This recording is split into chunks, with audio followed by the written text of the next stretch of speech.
Time travel has intrigued people for centuries. The very thought that one could return to the past or glimpse into the future ignites curiosity and sparks the imagination. This idea has fascinated scientists long before the advent of modern blockbusters like Back to the Future or Interstellar. Although we've recognized that a time machine is more science fiction than reality, there are still people who claim to have experienced time travel. You are on the Top Facts channel, and today's selection of stories is about witnesses to time holes. Do you believe that someone has detailed events before they happened? Let's start watching and find out. What if time travel truly exists? Do you think people who try to create time machines are interested in history or nature? No, their goals are often mercenary, like winning huge sums in the lottery. In early 1995, Mike Markham, a 21-year-old electrical engineering student from Missouri, conceived of inventing a time machine. He wanted to get rich by using future lottery numbers. In fact, he was not a physicist, but turned his yard into a junkyard for experiments. He believed that parts from old televisions, radios, and compact discs could help him overcome time. He based his inventions on a popular device, the Jacob's Ladder, an interactive exhibit that demonstrates the formation of high-voltage electrical arcs, and he constantly updated his homemade electronics. To make a powerful transformer, he used metal coat hangers. All of this was quite dangerous, and pressure and temperature fluctuations could ruin his experiments at any moment. However, something interesting did happen. Mike claims that he saw a circular vortex up to 8 inches in diameter. He decided to throw a steel bolt into it, and each time it disappeared and reappeared a second later, but at a distance. Mike believed that the metal was being transported a short distance in time, appearing again when time caught up. Encouraged by his success, he planned to build a machine larger than the Jacob's Ladder. Although the task seemed impossible, as average household voltage in the United States was well under where he needed to be. Previous devices could not cope, and finally they were destroyed in a fire. But Mike was not afraid and realized that he needed more powerful transformers. However, purchasing one would cost around $20,000, so the reckless student decided to borrow 6 old transformers from a local power plant. He succeeded brilliantly. When he flipped the switch, the entire neighborhood was without power for several hours. Soon, the police arrived with a search warrant and took him into custody for stealing the transformers. In court, Mike somehow revealed his whole plan about the lottery, perhaps hoping to be deemed crazy and avoid severe punishment.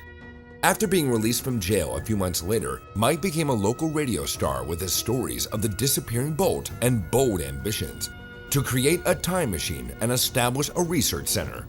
The well-known Art Bell radio show often touched on paranormal topics, and they dubbed the eccentric Mad Mike. During a live broadcast, Mike told the audience that he needed parts but had no money, and even gave out his phone number. For the next 3 days, the phones did not stop ringing. Thanks to donations from listeners, his next project became even more ambitious. Mike wanted to use the device on himself to test the electromagnetic vortex it created to see if it was large enough for a person to pass through. In 1996, on the same radio show, Mike was asked what he would take with him on a time travel trip. He replied that he would go in with his phone, as there were only 30 days left until the project was completed. And that's where the real wonders began. In 1997, Mike mysteriously disappeared, and no one had heard from him again. Soon after, a radio show listener shared a strange story. Police in California found the body of a man who had died in the 1930s. The man was inside a strange metal pipe and appeared to have been crushed.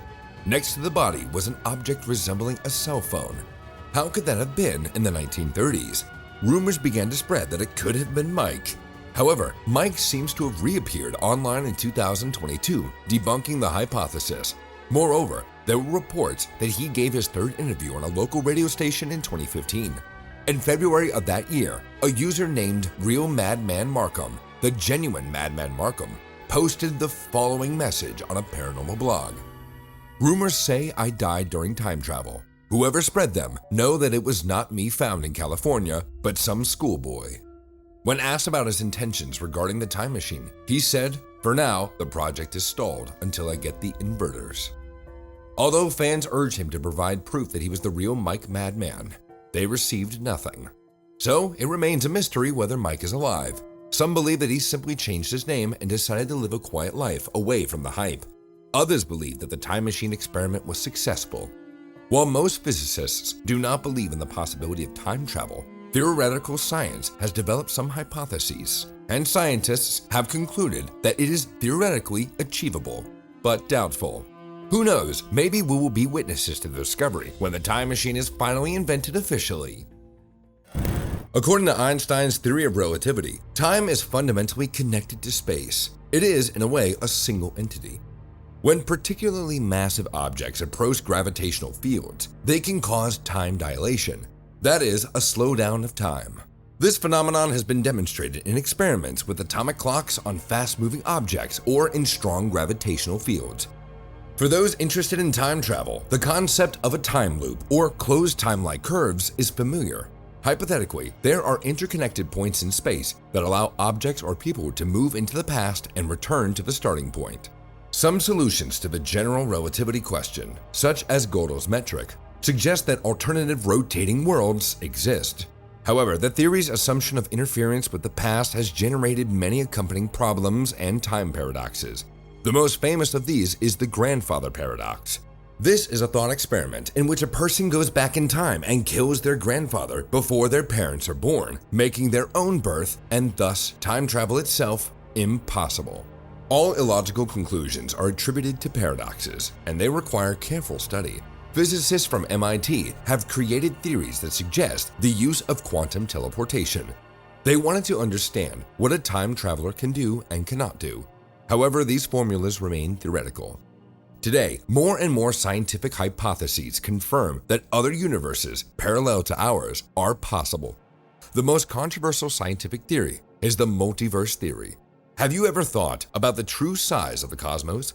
All these countless galaxies with trillions of stars inside have been swirling in space for millions of years.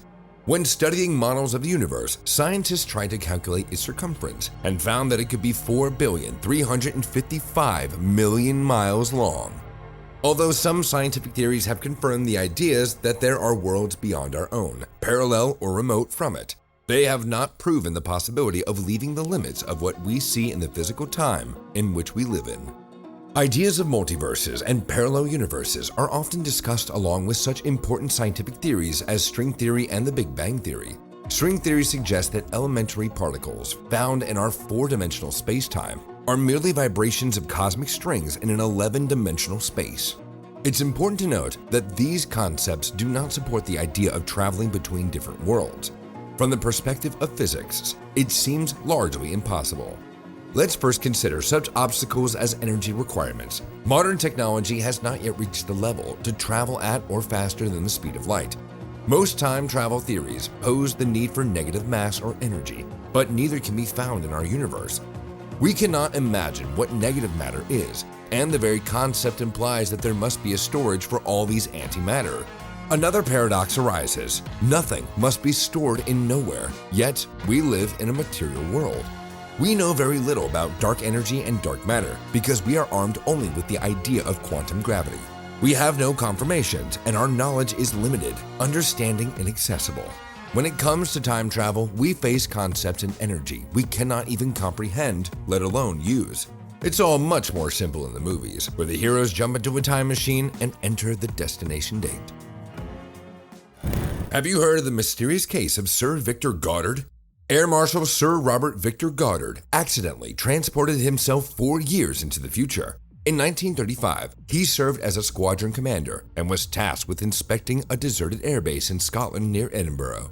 Flying over the base, Sir Goddard noticed that it was in poor condition. Grass was grown through cracks in the asphalt, and cattle were grazing on it. He realized that the airbase was completely abandoned. But then his biplane was caught in a strange storm. Strong winds and thunderclouds of a peculiar brownish-yellow hue engulfed the aircraft. He now lost control and went nearly into a tailspin, but at the last moment, he leveled out and flew out of the storm into the bright sun. The terrible storm suddenly turned into a quiet, clear day. Looking down, he saw the same airbase, but now it was in excellent condition and even in operation. Mechanics in blue overalls were working on yellow planes parked on the runway. Strangely, these planes were different from those used in the Royal Air Force in 1935. Goddard could not identify any of the models. Mechanics wore khaki uniforms, and the planes were painted in silver. He had no idea how the picture could have changed in such a short period. Sir Goddard must have made every effort to explain his unusual experience and convince others that he did not suffer from a fit of madness in the air. What do you think? When he returned there 4 years later during World War II, he faced the shock of his life. At the airbase he inspected earlier, he recognized exactly what he had seen 4 years before, the same mechanics in blue overalls working on yellow planes. He even found the plane that he could not recognize before, Miles Magister. Skeptics believe that his plane got lost back in 1935, simply landing somewhere else rather than the deserted airbase. But all the details he described matched. The Miles Magister aircraft made its first flight in 1937, 2 years after Goddard saw it, and the mechanics and plane's color were also introduced after 1935. And the strange storm that suddenly subsided to reveal the bright sunny day? All of this points to a supernatural experience that cannot be easily explained.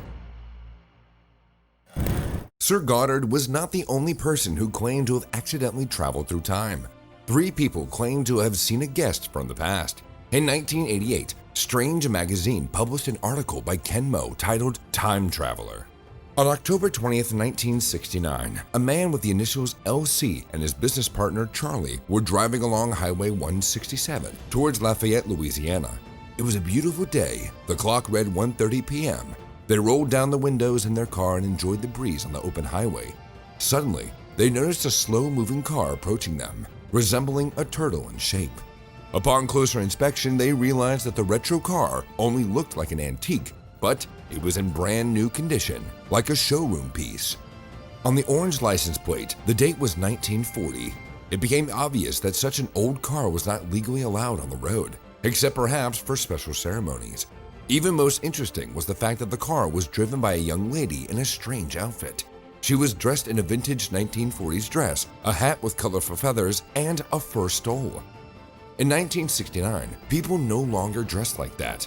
In the passenger seat sat a little boy in a heavy coat and cap. They were both dressed out of fashion of the season, and the car windows were closed to boot. When the men were able to see their faces, they saw horror and panic. The woman looked utterly distraught and kept glancing back and forth as if urgently lost or in need of help. The men shouted to ask if she needed help, to which she nodded yes and looked confused. Since her windows were closed, she could not hear what they were saying. At one point, Elsie gestured for her to pull over, and after a few waves, she finally understood. To their shock and amazement, when they stopped and turned around, the car was nowhere to be seen. Highway 167 was an open road, and there was nowhere to hide. The turtle car had vanished into thin air. In the meantime, a car that had been following the vintage car pulled over in front of them. The driver approached, asked what happened to the car in front of him. He was so puzzled that he thought there had been an accident, that one of the cars had gone off the road. The 3 men shared their impressions of what they had just seen, as well as exchanged phone numbers and addresses. Years later, they continued to stay in touch and confirmed that this was not a figment of their imagination. I wonder what happened to the time travelers. Did the woman and child remain forever suspended in time, or did they return to the 1940s? Here is another story of people witnessing events 11 years before they happened. This story made it into literature. It was described by authors Ron Edwards, C.B. Colby, and John McClane in The Little Giant Book of Chilling Thrills. In 1932, reporter Bernard Hutton and photographer Joachim Brandt were covering a story about the Hamburg Shipyard in Germany. After finishing their work, they were about to leave the building when the sound of aircraft engines filled the air. They looked up and saw the sky full of fighters. They were dropping bombs, explosions were everywhere, and anti-craft guns were on the ground, starting to fire. In an instant, the area turned into a war zone. Chaos and death reigned, buildings were collapsing. Before running outside in an attempt to save themselves, Hutton asked a guard what they should do. Then they were ordered to leave immediately. Somehow they managed to escape and headed towards Hamburg. But upon arriving in Hamburg, they found no signs of attack or panic. There were no smoke or sounds of air raids from the direction of the shipyard. Everything was quiet, peaceful, and intact. As expected, the newspaper editors did not believe them, and who would blame them? In the photos they took during the attack, everything looked normal. Colleagues thought that these two had a bit too much to drink and had fallen victim to hallucinations. Shortly before the start of World War II, Bernard Hutton moved to London, and one morning in 1943 left him stunned. He read in the newspaper about a Royal Air Force raid on the Hamburg Shipyard. The details of the incident eerily repeated the scene that he and the photographer Brandt had witnessed 11 years earlier. He wondered if it was some kind of terrible prank, but unfortunately, no, it was dreadful reality, and hardly a coincidence judging by all the minute details. The previous witnesses to paranormal time shifts failed to convince even their contemporaries, but one person did manage to make a name for himself. It was all about having an adventurous personality, apparently. On January 28, 2003, one Andrew Carlson was arrested by the FBI on suspicion of insider trading. In just 2 weeks on the stock market, Andrew started turning capital of $800 into a colossal fortune of $350 million.